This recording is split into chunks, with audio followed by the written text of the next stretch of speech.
Yesterday, I was removed and replaced as Senior Deputy Minority Leader without any stated reason. But let me say this clearly. I have no bitterness about my replacement. In fact, I am honored that I was replaced by a fellow liberal and a far stronger fighter for truth and justice, Congresswoman Laila De Lima. She is a former senator, a former Secretary of Justice, and a woman who sacrificed 6 years of her life in prison for standing up against abuses in government and for speaking for the truth. If there is anyone more worthy to take my place, it is Congresswoman Laila De Lima. Papasalamat din po ako kay Minority Leader Nonoy Libanan. Alam ko po na nakatali ang kanyang mga kamay. Malaki na rin po ang kanyang sakripisyo sapagkat madalas siyang tinatawagan ni Majority Leader Sandro Marcos dahil sa aking tuloy-tuloy na kritisismo sa mga polisiya ng Administrasyong Marcos. Policies, ulitin ko po, policies, not personal attacks. Mr. Speaker, I believe that I have faithfully performed my duty as Senior Deputy Minority Leader. I have raised questions. I have spoken the truth. I have offered well-meaning criticisms in the interest of accountability. But it appears that this House leadership does not welcome criticisms. And that, Mr. Speaker, is the real problem of dynastic politics. When the President of the Republic has a son serving as Majority Leader of this House, there is an unavoidable conflict of interest when a son becomes overly protective of his father instead of protecting the integrity of legislation. Some time ago, I spoke about the failure of President Marcos to protect the integrity of the 2023, 2024, and 2025 national budget. This Congress inserted and diverted some 1.45 trillion in the national budget. This is unprecedented in the history of our country. Defunding major foreign assisted projects and even the computer-generated maintenance allocations for our national highways. Kaya nagkasira-sira na po ang ating mga major highways. Funds from the PhilHealth and the PDIC were also diverted. Money that should have protected the health and savings of our people, only to end up in ghost projects or substandard infrastructure. And so I ask, why did President Marcos allow this? Why did his cabinet remain silent? How could such massive diversions happen under his watch? Mr. Speaker, it is difficult to believe that this could happen without the knowledge, if not the tolerance, of the President himself, especially when the Speaker then of this House is his own close relative. Hindi pa po ako tapos magsalita nang ako ay sunduin ni Minority Leader Congressman Libanan at dalhin sa opisina ni Majority Leader Sandro Marcos. Pagdating po namin, nandoon na rin si Speaker Bogie D. Nakaupo po ako, tahimik ako, sinita ako ni Congressman Marcos at tinanong, ano yun?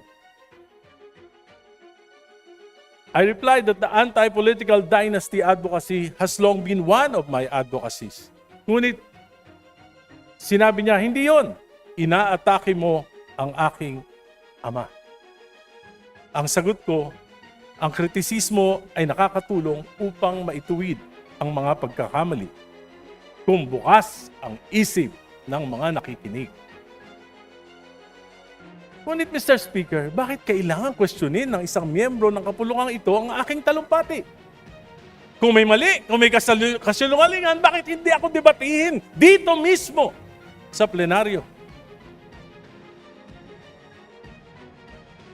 sa aking pag-aaral, sa aking patuloy na pagtatanong, lalo kong nauunawaan kung gaano kalaking pandarambong sa pondo ng bayan ang naganap sa loob ng 3 taon ng Administrasyong Marcos.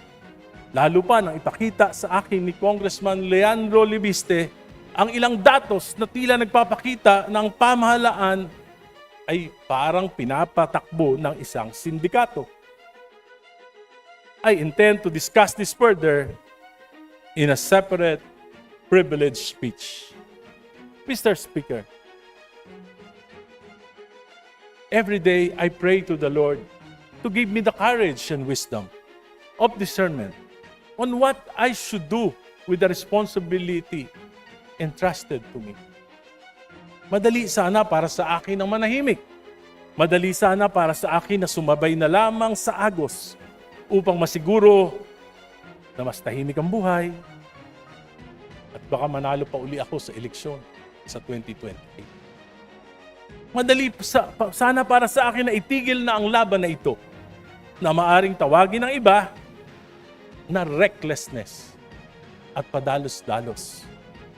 But there is a greater calling, something that I cannot ignore, no matter how inconvenient it may be for me and for my family, something that I cannot close my eyes.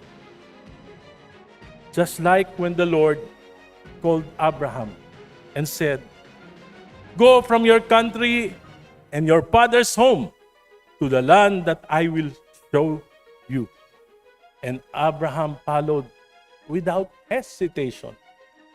He followed the Lord. Even the uncertainty is unimaginable because he trusted that the Lord would guide him and that he was doing something for God and for his fellow men. For me, what I'm doing is a bit risky. But that would already be an honorable life to live, despite all my weaknesses. 2 weeks ago, may isang gabinete ang kinausap ako. Sinabi sa akin, Guy, ang tingin ng Malacanang, Sara Duterte ka. Sabi ko po, nung panahon ng mga Duterte, ako yung kauna-unahan na nagsalita laban sa war on drugs. Tinanggalan pa nga ako ng distrito ng aking pondo ng 1 taon. Pero sila, Presidente Marcos, they enabled Duterte. Si Speaker Romualdez, Majority Leader, he enabled the war on drugs. Yung mga kasama natin na nagpo-prosecute ngayon kay Duterte, they enabled war on drugs. Ako po, nakipaglaban.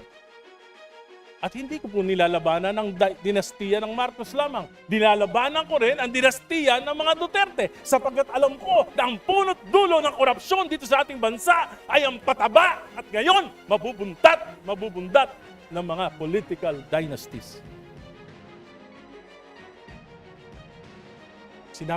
Sabi sa akin, Guy, yung mga salita mo nakakapagpalakas kay Sara Duterte.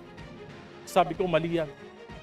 Secretary, ang nagpapalakas kay Duterte ay ang patuloy na mga palpak na polisiya ng Administrasyong Marcos. Sinabi magpapakulong December 15, nagpakulong ba kahit isa? Sinabi ipapasa yung Independent Commission for Infrastructure na mag-iimbestiga. Pinasa ba? Binola lang kami. Sabi, magpapasa ng isang makatotohanang anti-political dynasty. Ipa-priority. Ano nangyari? Sa halip na anti-political dynasty ang pinasa ng Committee on Suffrage and Electoral Reforms, ito po ay pro-political dynasties. Hindi lang magpapataba, magpapabundat pa sa mga dinastiya dito sa ating bansa. Today, I bow out as Senior Deputy Minority Leader of this House But I am even more emboldened to be a stronger voice against what is wrong with our system. I may no longer have the position. I may no longer have the committee membership. But I still have the knowledge. I still have the experience. And I have still the voice and commitment to stand against what is unjust, what is corrupt, and what is abusive. I am no longer senior deputy minority leader, but I will be the equalizer in this house. Thank you, Madam Speaker. Thank you, my colleagues, until my next privilege speech. Thank you.